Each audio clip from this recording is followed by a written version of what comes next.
All right. Good morning. Thank you for your patience. One more minute. I'm waiting for the YouTube to come online, and here we are. Okay, Boker Tov. Good morning. Thank you for being with us again to learn Torah on this Wednesday morning. If I seem a little frazzled, it's because I am. We started a moment late because we were just Zoom bombed again. I share that with you not to upset you or disturb you, although I hope you didn't have to see what I had to see. I share that with you because there are enemies, adversaries, who continue to want to undermine us with images that are horrific, graphic, and anti-Semitic. But light will succeed over dark, good over evil, and we will persevere and continue to study and learn nonetheless, particularly our study of Emunah. I want to thank our sponsors of the Emunah series for the year, Drs. Avi and Bella Morgan, so generously sponsored the whole year in memory of our dear friend, a model and paradigm of living with Emunah, a model and paradigm of leaving this world with Emunah, Rabbi Dr. Brian Gabed Baruch Tzvi Ben Ruvain Nassan. Also, this morning's particular class is sponsored generously, anonymously. Gratitude for the positive impact the Emunah Shiurim have had on these trying times. I hope they will continue being part of a chabura, a network, a group working together to improve and grow our Emunah, to be able to act with Hashem and strength in Him during this time is something particularly important. It's actually our topic we're going to get into a little bit and talk about, which is that we're very focused, like you, obviously turn to the news hoping for some update. When are we going to reopen? When are we going to react? What are the real statistics and data? Antibodies and vaccines and plasma treatments and medical breakthroughs and what's happening and what will happen and when will it happen? This conversation about quarantining and social distancing, about the rules and regulations, and all 9 people in a million, spending 10 feet apart, and when will it change here? And conversation, understandably, we don't expect the media to talk about faith or the media to talk about the role of God, but that's our job, is to insert the question of where does Hashem fit into this picture? Where does our trust in Him? Where does our turning to Him? Where does our sense of this with Him come into this picture? And that's our topic with that we're learning by Rav Itamar Schwartz, the author of the Bilvavi Evne. Know your bitachon, know your trust, know your faith in Hashem. Long before Pesach, when we took our break, we were going through this essay, this beautiful piece. We're towards the end of it now, in which he defines bitachon. The word bitachon doesn't mean trust. God will do what I want Him to. Trust, make sure there'll never be a Zoom bomber again. I trust God enabled me to always have my income without any problem. I trust that God is going to make everything work out exactly the way I want and exactly the way I need. That's not bitachon. To say that I make everything conform to the way I want and the way I need, that's not bitachon. That is a false bitachon. That's not trust in ourselves, in Hashem. That is simply trust in ourselves. Real bitachon means that whatever it does, whatever the outcome is, however this turns out, I know it's by design. I know it's for the best. And when a person lives that mentality, when we approach life in that way, then there's nothing that can stand in our way. It means we have to confront realities and challenges, God, for both financial crises or less crises, like wanting to kill our children, wanting their school, wanting to kill one another. There are all kinds of crises facing each and every day, significant real ones, or what I like to call the manufactured crises, first world crises, that the truth are not crises at all. But if you live life with a mindfulness, a conscientious life, if you live life that Hashem is by your side and over your shoulder, and you know that everything is by design and everything is the way it's meant to be, then we do what we need to take our initiative, and the rest of the way we're able to sit back and let Him run the show, knowing that there's order, meaning, and purpose that He's doing. Where does Rav Schwartz get this from? If you recall, the word bitachon from betach. Shimon and Levi, when they entered the city of Shechem, they did so. They entered the city, the town, betach, with confidence, with surety, stacked the deck in their favor. They knew they had arranged things so that they would come out the victor, and that we too live our lives betach. We can walk into every situation with confidence, with an absolute knowledge, with a surety that it's going to work out. How can we afford to walk into a situation that way? How can that that's the truth? Simple, because God is on our side. And lastly, this notion, there's the internal self and the external self. The external self lives the external superficial reality, an external superficial reality in place where we are confronting the fact that there's health crises, there are people, there are obstacles, there's friction, there's tension, Outside ourselves, there are all kinds of challenges. Outside ourselves, there are all kinds of obstacles. The place in tune with God, the place that is in tune with spirituality and Tzelem Elokim knows that there is no obstacle and nothing standing against us. There's nothing to block us from what Hashem wants for us. So let's elaborate. Let's take this even further. I'm reading to you from the text of his essay, Das Bitchonecha, Itamar. If you're in the Wednesday Emunah Shir group, I posted the source sheets. Otherwise, please listen and follow online. Ninasel lahasbir. How can we get to that place where I'm living so soulfully, I'm so spiritually alive, vibrant and active, that as I encounter and engage my life, there is no external obstacle. Everything is the way it's meant to be. So I don't grow frustrated by the things that seem to stand in my way. I exert myself. I take the initiative to overcome. I go around or go under, or when necessary, try to go through. And if it stands there, it remains there blocking me nonetheless, then I sit back and I know I'm God. How do I get to a place she'ein ba me'akvim, where there are no obstacles and there is no friction, no tension, and there is nothing that can bring me down? How do I get to a place of calm, peace, and serenity that living with Emunah provides? To that place of a knowledge that everything is the way it's meant to be, and therefore, once I've done everything I can do and need to do, I let go and I let God. All of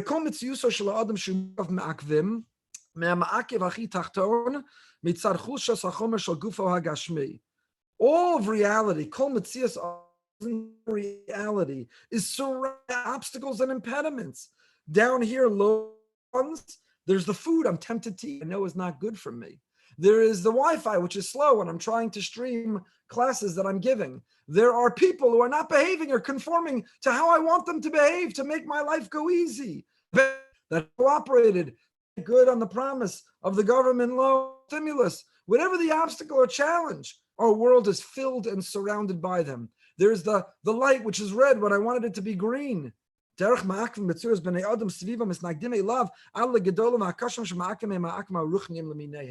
Now there are physical manifestations of obstacles, tensions, and frictions. There are spiritual ones. I want my davening to flow, but I don't understand the words. It's not coming. When there's shul, the chazan goes at too quick a slower. The people are talking. Even in the world of spirituality, one can feel there are obstacles and tensions there that are blocking or holding us back. There's only one force. There's only one presence. Only one existence, which there is no resistance. There's no tension. There's no obstacle. And that is HaKadosh Baruch Hu Levado, the Almighty, the Master of the universe, our Creator, the source of all. He is everything. He is everything. And there's nothing that against his will. There's nothing that can hold him back or slow him down. There's nothing that can thwart or reroute his plan. God is everything. He created everything. He sustains everything. He wills everything. And therefore, not nature, not a virus, not a hurricane or not a tornado, not a person, not a plan, not a stock market, there is nothing that can oppose. There is nothing that can change. But outside and other than God, everyone and everything has obstacles and tensions. From the moment I wake in the morning until the moment I fall asleep at night. And by the way, those 2 moments for many people, the older we get, are also fraught with obstacles and tensions. How many struggle to wake up in the morning? Exhausted. I want to stay in bed. I don't want to wake up. How many have trouble falling asleep at night? Insomnia. Fall asleep 2 hours later, think it's the morning, and it turns out it's only 2 o'clock in the morning. There are tensions and frictions and obstacles, literally from when we wake up until we fall asleep at night, and almost every moment between, with what to say and what to eat and where to go and who to think and how to act, and they're not cooperating with me. So how can I stay calm? And how can I have a sense of peace? And how can I have a sense of tranquility? And how can I have a sense of confidence and calm and comfort despite having to battle through the day? Battle. Everyone's battling. Ian Maclaren, a Scottish philosopher, one of my favorite quotes of all time, said, "Be kind to everyone you meet, for everyone is battling something you know nothing about." And I can tell you as a rabbi who a greater insight into people and their lives. It's clearly not an entirely insight into everyone or everything in their lives, but I sometimes interact with someone who's battling heroically, battling addiction, battling anxiety, battling mental illness, battling a marriage, battling who knows what, and nobody knows it. And you think, somebody was frustrated that individual was with them in the supermarket or at shul.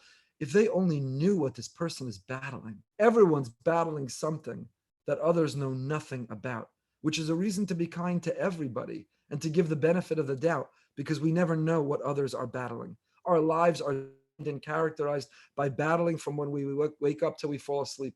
Maybe they're first world battles. First world battles is, should I wear this outfit or that outfit?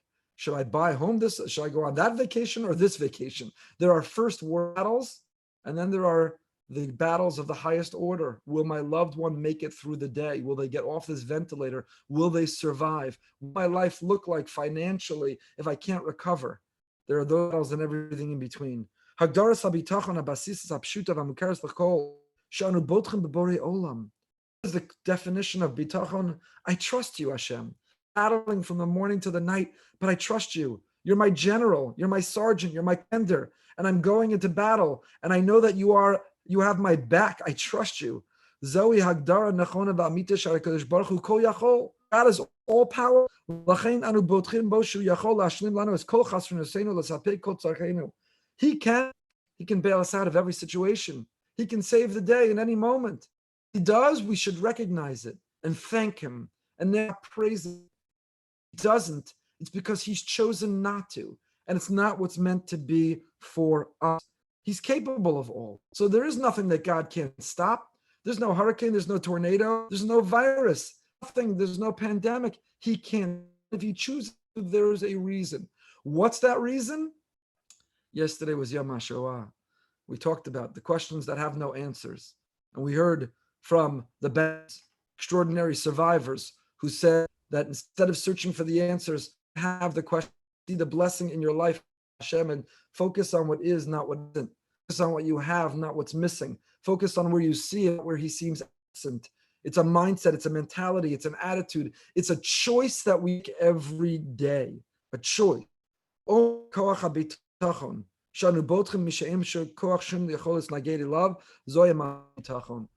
bitachon? It is the trust, it is the confidence, it is sticking with the one for whom there are no obstacles. It is the one for whom there is no resistance, where even though the world doesn't conform or cooperate the way we want, by definition for him, it does. So then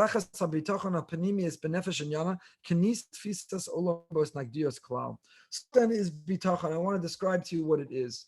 Bitachon is entering a world. It's entering a place. It's entering a mindset. It's with a pair of glasses that enable me to look out at the world through the godly vision, enabling me to look out at a world where I only see Hashem everywhere, where things don't not make sense and they're not scattered and fragmented and inconsistent. Everything comes is unified by the existence of Hashem. It's all his will, it all makes sense. And therefore, I do everything I can. I fight as hard as I can. And yet, when it's over, I realize it's all up to Hashem. I've been going on a lot of walks. We've had a lot of Yantif and Shabbos, and we're confined to our homes, but we're allowed to go for walks. And each of my walks, I go different with children. And at the lake near our home, the lake at the center of our community, I don't know if it's a function of time, but there are several mother ducks with lots of little baby ducks. It's amazing. The rejuvenation of life and birth is one mother duck with 19 little ducklings, little cute kids in order, the mother duck, and you watch them swim in the lake. And I've been showing my children, the duck above the surface is calm. The duck looks like it's gliding along the surface of the lake. But just underneath that lake, that duck is paddling like a madman, like a madman. You can't see it. They're paddling crazy under the lake, but over the lake, they look like they're gliding. And that's a paradigm of a life of bitachon and emunah. Under the surface, we're paddling, we're fighting, we're battling, but we have to be gliding with a sense of faith, emunah, trust in Hashem. I want to tell you something very personal. This pandemic and virus have struck very close to home. Family, my first cousin's husband, Zalman El, Zichron Levracha, outstanding Talmid Chacham, a father of 12 children, an incredible person, modest, humble, soft-spoken, a brilliant Torah scholar, author, published this virus in a very short time to life. My first cousin, who's a wonderful woman, tremendous Tova, what one saw in interacting with her was something extraordinary.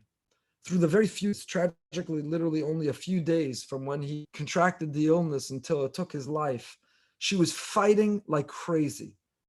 An incredible advocate, an amazing wife, doctors, nurses, advocating, she could, fighting, organizing daven, tehillim, learning everything in his merit, fighting, making no from an answer from Hashem, objecting and protesting, both the physical world and the spiritual world, doing everything she could to fight.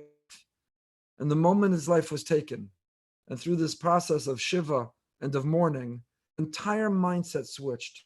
And it went from a place of initiative and effort and advocacy to a place of acceptance. This is Hashem's plan.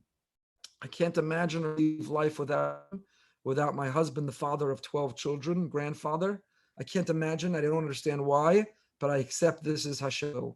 He had so many more moments to experience with his family. I don't understand. I can't understand yet. I accept.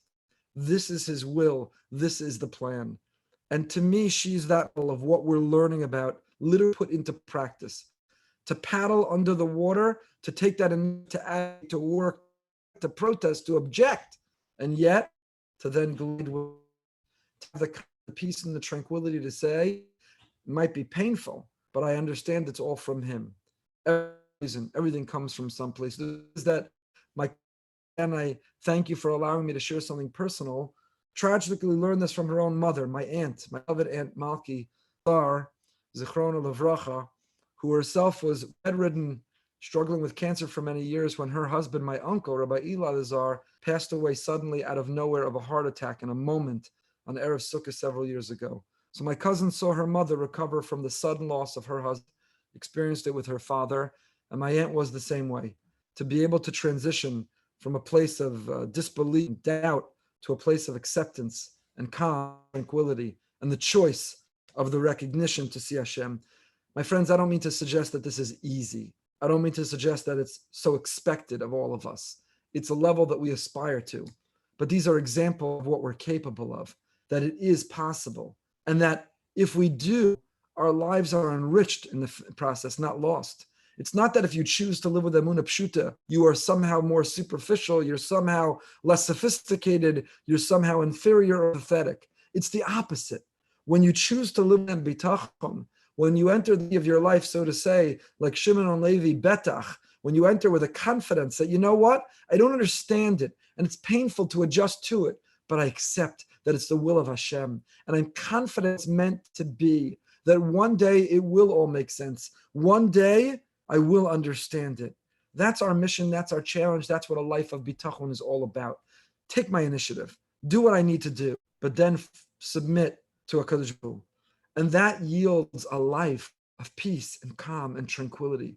The people we know of the greatest Emunah have even lost the most in their lives. Kleisenberger Rebbe, who lost 11 children in the Holocaust but rebuilt the Hasidus. And there are countless Rebbes like him and other heroes, every single survivor who lost all they knew and yet found the strength and the will and the capacity to go on. They are role models of living this life for us. Make a choice to have the confidence that there is a God and he has a plan, and therefore to put one foot in front of the other. If we want to achieve that godless, that greatness, builds that peace and that tranquility, the calm that we so desperately want and need, then God needs to be part of the equation. Can't just be talking about quarantining and socially distant gloves and masks and washing and testing and antibodies and vaccines and plasma treatments. We have to do all of that. That's the paddling under the water. We have to do all of that. That's how we're battling the external self. But the inner voice has to be expressed. We have to turn that volume up where we say there's a Ribono Shel Olam and there's a plan and there's a reason. That yes, we're going through a crisis, but it's also presenting an opportunity. What have we learned about ourselves? How have we grown ourselves? What have we improved about ourselves? What have we discovered that we can now continue to build upon when, please God, this is over? How can we maintain our calm and our serenity? By bringing him down into this equation, by inserting him to be part of this conversation about what is his role and where do we learn and where do we go and what can we gain from this. We said in Hallel so many times over Yontif recently, Ha'amanti ki adaber. See the Rebbe say, you agree, Ha'amanti. How do you become a Maimon? How do you grow in your Emunah? Ha'amanti ki adaber. You grow in Emunah because we speak about Emunah. Ha'amanti ki adaber. If we talk about him, if we put him in the conversation with our spouses, with our children, with family, how many times have we talked about the Hashgacha Pratis WhatsApp group and Reb Moshe and Reb Yaakov's encouragement that we actually keep a journal of where we see Hashem in our daily lives. Hashem, that worked out. I never thought it would. Hashem, let me count all the brachas. Hashem, let me express all the things I'm grateful for.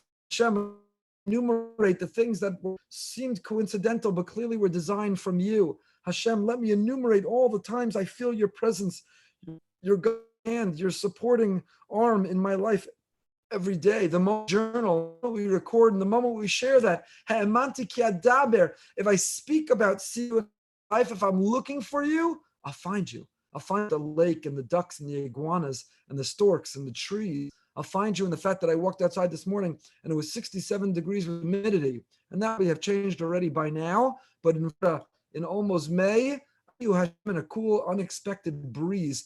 You giving me a hug breeze against my cheek, that relief on a hot day. That was you. To see, count. The more we speak about him, the more we'll find him, the more we'll see him, the more we'll discover him, like my cousin Tova, like my Aunt Malki, to paddle and to fight and to object and to protest, to take every initiative we can towards Where do I see? When there was a line of 30 people to bury, and the cemetery said they wouldn't be able to do it for days, they were able to do the funeral right away. Wow. Able to be together to mourn and grieve in such a fashion. Wow. Certain things worked exactly as they needed to when it seemed that they were never going to. Even in that moment, to come with a sense of confidence that this is for a reason. I see Hashem's hand even here. We have an incredible role model for this. Who am I talking about? The great Moshe Rabbeinu, our master and teacher. Nevayer zos al pi maimer chazal, shedarshu es loshen mikra. Moshe, ish Elokim. We're reading, of course, about Moshe now in the Torah. And Moshe is described as an ish Elokim. Moshe is a man of God. What is it to be an ish Elokim? A man, a woman, a human of God. What does it mean to be godly? I'll tell you what it means to not be godly. To not be godly is to not be God anywhere. It's cynical and sarcastic. Not be godly is to think everything is random and chance and coincidence.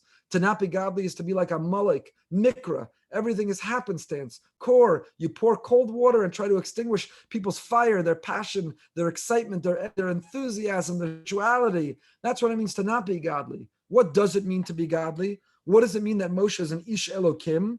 Chetzio lamala Elokim Ish. So Chazal say it means his half and above is God, his half and below is man. What in the world does that mean? Isn't that against what we believe theologically? God forbid, are we suggesting son of God, half God? That's not part of religion. Where does that come from? What Rabbi Tamar Schwartz explains the Bilvavi. Of course, not part of our religion. We're not suggesting that Moshe is the son of God or part God any more than we are, and we are. Ba'akeshel l'nidon bo anu oskim chetzio malokim rusho shel davar shemitzad pnimius hanefesh Rabbeinu chai ba'os ha'olam she'ein bo hisnagduyos. It means just that we describe the world as broken up into two categories. There is the part of the world which is filled with obstacles and battle and friction, with having to overcome things that stand in our way. And then there's Hashem. For Hashem, there is no obstacle and there is no battle. Hashem, the whole world conforms to his will. Those are two parts of the world. There's the whole world as we know it, filled with challenges and obstacles and battle. And then there's God, for whom everything is smooth sailing, peace, calm, tranquil, easy, nothing, no force that can oppose him. What it means that Moshe is an Ish Elokim, that half of him is like God, it means that Moshe was in touch with and able to channel the God in him. he was able to live and experience an attitude and mentality. Everything is by design, every way it's meant to be, and everything somehow is good. But what do you mean? Look around. And that's the part of Moshe that is Amata. Chetzu Mati, says Rav Schwartz. The chitzonius hanefesh sheba Moshe Rabbeinu is kabbalamir is nagduyos. What do you mean, Moshe? Be a realist. Look life for real. Around Paro, Ish Mitzri, Das Viram, Midyan, Chartumim, Erev Rav, Amalek, Edom, Ammon, Moab, Sichon, Og. The short. We're going to get about Midbar, the adolescence of the people, and an incorrigible, miserable, complaining people. Change. Moshe Rabbeinu, what do you mean there's no opposition? What do you mean there's no tension in your life? Moshe's life battling in the palace, battling outside the palace, battling as the leader, battling for the people, battling with the people. We just listed this litany of battle. The answer is Chetzio ulamata ish, Chetzio ulamala lokim. Moshe was able to superficially externalize. If you're a historian studying Moshe's life, if you're a student of Chumash trying to summarize Moshe's experience, it's characterized by struggle, by challenge. But if you're looking at Moshe's essence, if you were to ask Moshe about his own life, you know what he would tell you? I never struggled with anything my whole life. I had Hashem at my back for everything. What do you mean, Moshe? Tasar Aviron, Ammon and Moab, Paro, Makos, the people. What are you talking about? He'd say, oh, those things? That's just what to do. The battles of tensions, those weren't obstacles. It's all part of the master plan. There's a great statement that some say, if you love what you do, you never work a day in your life. Say to the person, you love what you do, you never work a day in your life. What are you talking? You go to work every single day, and your work doesn't end at 5 p.m. Your mind working hard. No, but if you love what you do, you're never working. You don't call that, you don't think of that as work. And the same thing is true here. That's what it means. We, like Moshe, have a chetzio lamala and we have a chetzio lamata. The better half of ourselves, the transcendent sense of ourselves, the godly sense of ourselves has the ability that no matter what the lower half of ourselves is battling or facing or struggling with, to live with peace, to live with tranquility, to see Hashem everywhere, and to know everything is for a plan, to know everything. So my dear friends, it's a choice that you have and that I have. It's a choice that we have to make. How are we going? Our external selves or our internal selves? Our best selves or our worst selves? Our godly selves or our animal, physical, material selves? Are we going to approach a world of tension, friction, obstacle? Or are we going to approach a world that says, it's all His will. It's all from a, yes, I have to overcome. Yes, I have to fight. Yes, I have to battle. Yes, I have to take initiative. I'm paddling like a crazy person, but I'm going to glide in the water and coast in my life with the absolute knowledge and confidence and that Hashem has my back, that there is a plan, that it will work out, that it is the way it's meant to be. It will work out the way I will work out because by definition, however it happens is the way God willed, and that very definition. How do I have Emunah? By talking about Him. Whether it's careers, whether it's the market economy, whether it's personal life, or whether it's homeschooling, whether it's whatever battle or challenge I'm facing, where does Hashem in the equation? Talk about Him. Do we insert His name? Do we ask what He wants for us? Do we try to give Him nachas? Are we grateful to Him? Try to learn from it. Where does Hashem fit into the equation? How do we grow an emunah? Similarly, in the situation, we feel confined and restricted, we're quarantined. Keep simcha, so simcha, we go out. You can get out of that confined, restricted place of life. We just finished Pesach.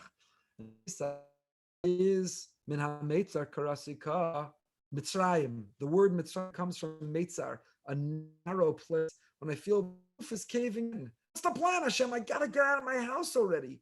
I got it. My kids drive me crazy. They need their friends. They're desperate to get out of the house. The ceiling walls, they're closing in on me. I can't take it. We'll be with the economy. We'll be with the side. What's going to change? What's going to remain the same? Grieving the loss of what was. What will be? We're living in a kufa where everything is closing in. Feels getting narrower and narrower. Min ha-meitzar from Mitzar, from Mitzrayim, from this narrow place, I'm calling out. I'm calling out to you, Hashem. So Hashem says, I take you out of that narrow place. I take you out of that Mitzrayim. I take you out where it's closing in. How? Because when you believe in Hashem, when Hashem takes us out with Emunah, Adaber, when we see Hashem, when we trust and feel Him, when we know that He's right next to us and He's guiding us and He's supporting us and He's encouraging us, and there's a plan for us, there's a plan for this world, and there will be another end, there will be another side that we will come out, and there will be will continue. Then we're able to overcome that Mitzrayim. We were taken out of Mitzrayim. We just celebrated Pesach. And these 49 days, as we're counting down to Shavuos, we're working on taking Mitzrayim out of us. God took us out of Mitzrayim. 49 days journey, taking Mitzrayim out of us, to not feel that we're collapsing, to not feel the walls are caving in, but to realize that He has and that we're capable. That simcha, to be simcha. How can we be simcha with what's happening in the world? The answer is a Jew has to always be simcha. Person has to maintain their joy for life, their happiness, their simcha sayim, because you have a roof, you have air conditioning, you have breath in your lungs this morning, you have food on your table. The way to get out of that narrow place, the way to get out of the walls caving in, the way to get not only to get out of Mitzrayim, from Mitzrayim to give us, with a sense of simcha, with a sense of joy, with a sense of happiness that there is Hashem. These two hands, there were for Moshe, the upper half and the lower half, the external existence and the internal existence, the godly perspective, and the human perspective. For Moshe, these two halves exist for each and every one of us. We